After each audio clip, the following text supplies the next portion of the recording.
성령님, 좋은 아침입니다. 이 시간 성령님을 초청합니다. 오늘도 내 안에 오셔서 하나님을 기쁘시게 드릴 것을 소원하게 해주세요. 오늘 말씀을 통해 구체적으로 무엇을 해야 할지를 깨닫게 해주세요. 깨달은 것을 삶 속에서 실천할 수 있도록 도와주세요. 아멘. 오늘 함께 나누실 하나님 말씀은 출애굽기 7장 14절에서 25절까지 말씀입니다. 여호와께서 모세에게 이르시되 바로의 마음이 완강하여 백성 보내기를 거절하는도다. 아침에 너는 바로에게로 가라. 보라, 그가 물 있는 곳으로 나오리니 너는 나일 강가에 서서 그를 맞으며 그 뱀 되었던 지팡이를 손에 잡고 그에게 이르기를 히브리 사람의 하나님 여호와께서 나를 왕에게 보내어 이르시되 내 백성을 보내라. 그러면 그들이 광야에서 나를 섬길 것이니라 하였으나 이제까지 내가 듣지 아니하도다. 여호와가 이같이 이르노니 내가 이로 말미암아 나를 여호와인 줄 알리라.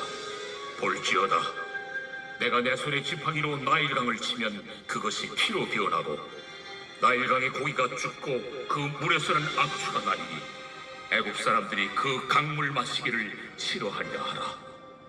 여호와께서 또 모세에게 이르시되 아론에게 명령하기를 네 지팡이를 잡고 네 팔을 애굽의 물들과 강들과 운하와 못과 모든 호수에 내밀라 하라. 그것들이 피가 되리니 애굽 온 땅과 나무 그릇과 돌 그릇 안에 모두 피가 있으리라. 모세와 아론이 여호와께서 명령하신 대로 행하여 바로와 그의 신하의 목전에서 지팡이를 들어 나일강을 친고 그 물이 다 피로 변하고 나일강의 고기가 죽고 그 물에서는 악취가 나니 애굽 사람들이 나일강 물을 마시지 못하며 애굽 온 땅에는 피가 있으나 애굽 요술사들도 자기들의 요술로 그와 같이 행하므로 바로의 마음이 완악하여 그들의 말을 듣지 아니하니 여호와의 말씀과 같더라. 바로가 돌이켜 궁으로 들어가고 그 일에 관심을 가지지도 아니하였고 애굽 사람들은 나일강 물을 마실 수 없으므로 나일강가를 두루 파서 마실 물을 구하였더라. 여호와께서 나일강을 치신 후 이레가 지나니라.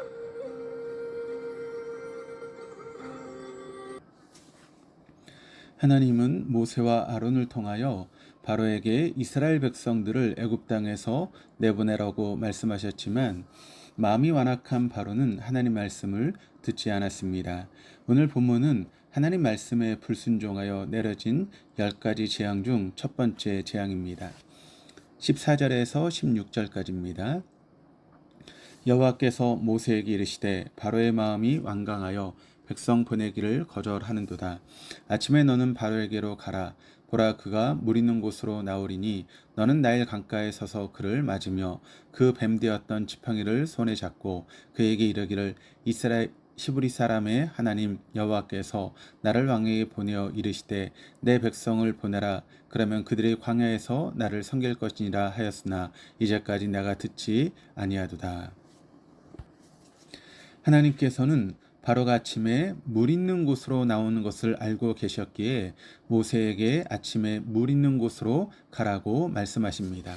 바로가 아침에 물 있는 곳으로 나오는 이유가 정확하게 설명되어 있지는 않지만 아침마다 산책을 하기 위함이거나 혹은 애굽 사람들은 나일강은 신처럼 섬겼기에 아침마다 경배를 드리기 위해서 나온 것으로 보입니다.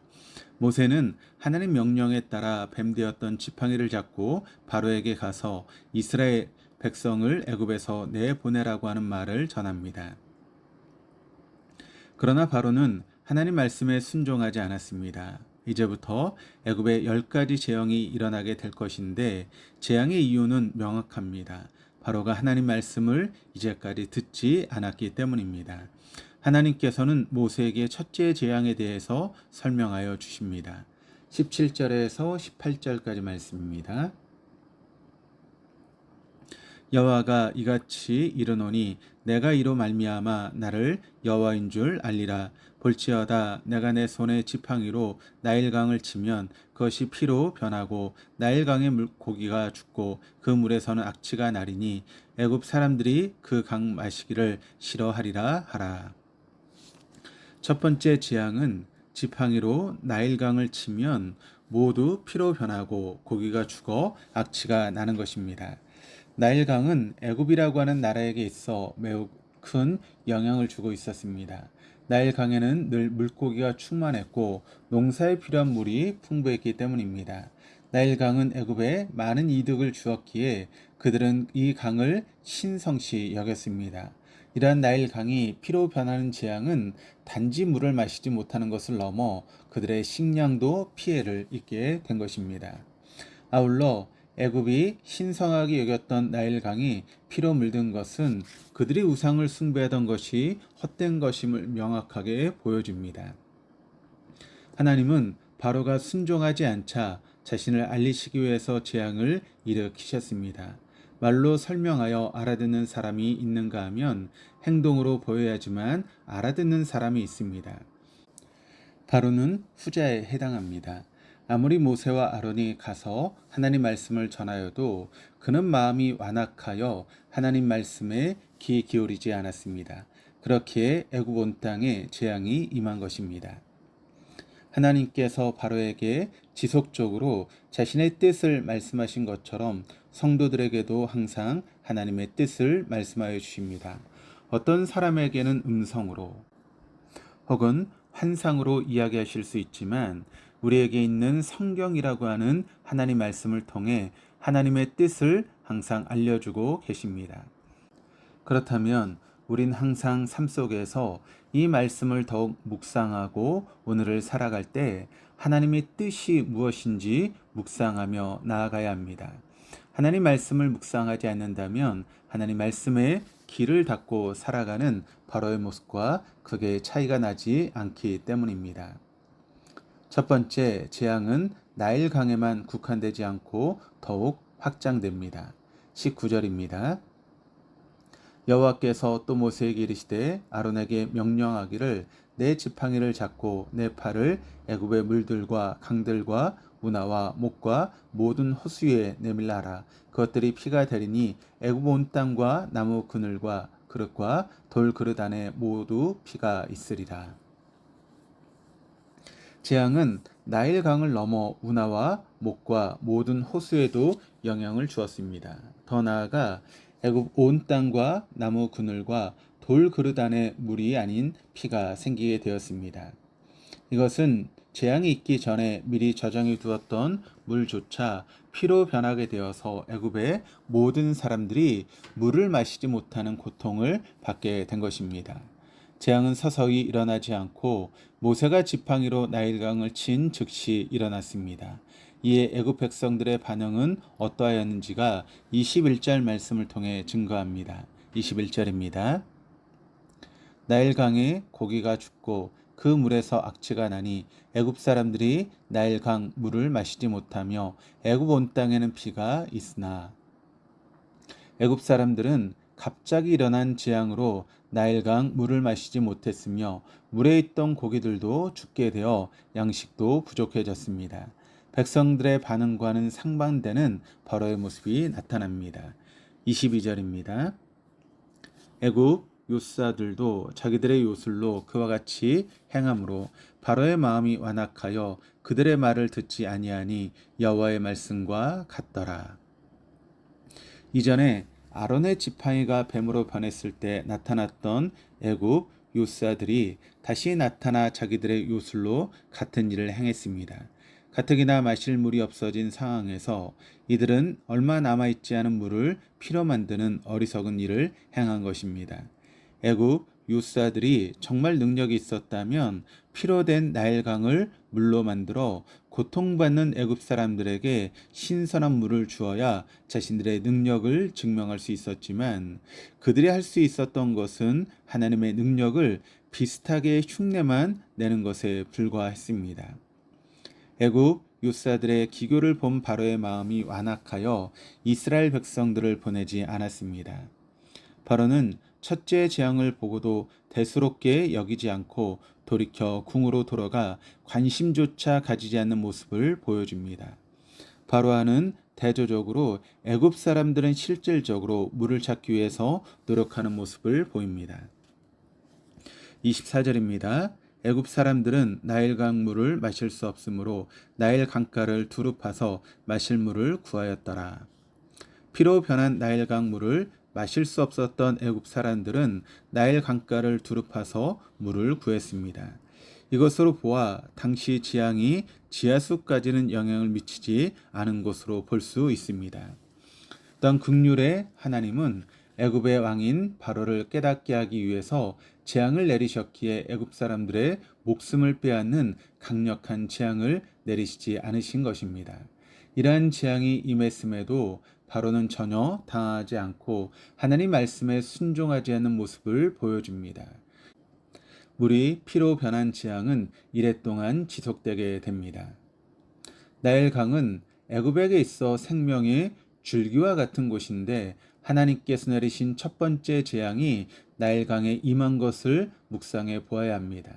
그들이 신성하게 여겼던 강이 피로 변했고 생명이 가득했던 곳에 죽음이 가득하게 되었습니다. 그런데 나일강은 이미 피로 물들었던 적이 있습니다. 시간을 우리가 조금 거슬러 출애굽기 1장 21절에는 바로가 노예 생활하던 이스라엘 백성의 세력이 강해지자 이러한 명령을 내렸습니다. 출애굽기 1장 21절입니다. 그러므로 바로가 그의 모든 백성에게 명령하여 이르되 아들이 태어나거든 너희는 그를 나일강에 던지고 딸이거든 살려두라 하였더라. 나일강에는 바로의 명령으로 인해서 이스라엘 백성의 아들들이 태어나자마자 강에 빠져 죽게 되는 끔찍한 일이 있었습니다. 그로 인해 강물은 태어나자마자 죽음을 맞이했던 이스라엘 남자 아이들의 피로 가득했던 것입니다. 첫째 재앙은 무자비하게 어린 생명을 죽였던 바로의 행포가 이제 다시 그에게 돌아오게 되는 것을 암시하고 있는 것입니다. 하나님께서 애굽에게 내린 10가지 재앙은 피로 시작하여 피로 마무리하게 됩니다. 애굽에 10가지 재앙이 임한 이유가 무엇입니까? 바로 바로가 하나님 말씀에 순종하지 않았기 때문입니다. 하나님 말씀에 순종하기 위해서는 무엇을 해야 하겠습니까? 우리의 약함을 하나님께 고백하는 실질적인 행위가 필요합니다. 바로는 아침에 나일강에 나가 개인의 시간을 가졌지만 그것은 하나님께 나아간 것이 아니었습니다. 하나님을 믿는 우리도 연약한 존재입니다. 그렇기에 우리도 각자의 삶의 자리에서 누구에게도 방해를 받지 않는 시간에 하나님께 나와 영적인 추억들을 쌓아야 합니다. 그러나 현대 사회를 살아가는 우리는 너무 분주하게 살아갑니다. 하나님 말씀을 깊이 묵상하고 교제하기보다 빠르게 지나가는 삶을 살아갑니다. 이러한 분주함 속에서도 주님과 교제하기 위해서는 예수님의 모습을 떠올려야 합니다. 예수님은 공생의 기간 분주하게 살아가셨지만 포기하지 않는 시간이 있으셨습니다. 그것은 새벽에 하나님께 기도하는 시간이었습니다. 우리가 주님 앞에 나와 약함을 고백하며 주님께 모든 것을 맡길 때 주님께서는 연약한 우리와 함께 하시며 우리의 삶을 친히 인도하여 주실 것입니다. 기도하시겠습니다. 하나님, 우리가 삶에서 무엇보다 하나님 말씀에 순종해야 하는 것을 알지만 때론 나의 생각과 방법대로 살아갔음을 고백하며 회개합니다. 마음이 완악하여 주님의 말씀에 순종하지 않았던 바로의 모습이 바로 나의 모습이 되지 않도록 나의 약함을 주님 앞에 매일 고백하게 하시고 주님의 말씀을 항상 묵상하며 살아가게 하여 주시옵소서. 감사드리며 예수 그리스도 이름으로 기도드립니다. 아멘.